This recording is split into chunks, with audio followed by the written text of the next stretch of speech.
Un artículo de William Leo Grande, el decano emérito de la Escuela de Asuntos Públicos de la American University en Washington. Es una persona especializada en las relaciones entre Cuba y Estados Unidos. El artículo se titula "En Cuba, un punto muerto es más probable que un acuerdo". Él está proponiendo, como siempre ha propuesto, un entendimiento entre ambos gobiernos, y sobre todo lo propone desde el punto de vista de la economía. Dice: si ambas partes se centraran en los asuntos económicos, quizás sea posible un acuerdo.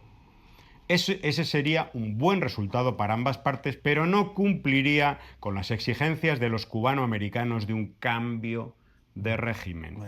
Propone: haría bien en seguir, Trump, el consejo de negociación de Reagan, de que media barra es mejor que ninguna. Por débil que sea Cuba en este momento, no hay un camino claro por el cual Washington pueda lograr un cambio de régimen.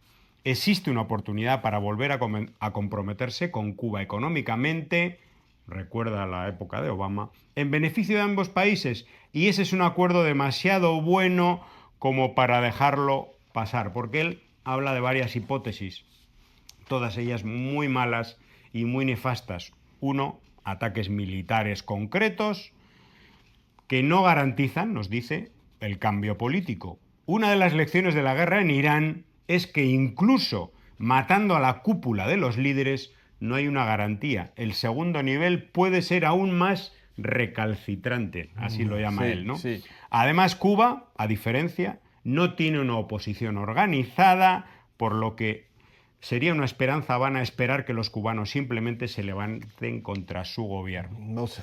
La segunda hipótesis nefasta sería la ocupación.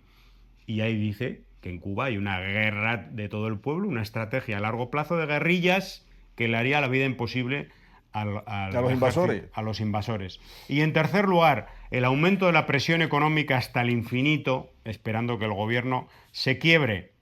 Bueno, pues él dice: esta hipótesis tampoco es muy buena para los deseos de Trump de no tener una emigración generalizada, porque es lo que provocaría posiblemente una crisis migratoria.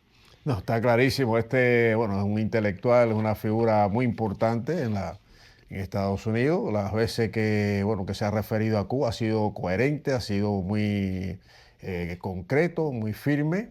Y lo que hace falta es si tienen oído, si esta administración tiene oído y sensatez para escuchar a Leo Green, que está diciendo verdades. Hay muchas más posibilidades de colaborar en colaboración entre ambos países que en otro tiempo. Entonces, él habla con coherencia de lo que debiera suceder, de la política que debiera existir entre ambos países. Entonces, Cuba tiene, desde el punto de vista científico, médico-científico, tiene muchas opciones interesantes para Estados Unidos. Estoy pensando ahora en el fármaco para el pie diabético, desarrollado en Cuba, creado en Cuba. Eso no lo tiene Estados Unidos.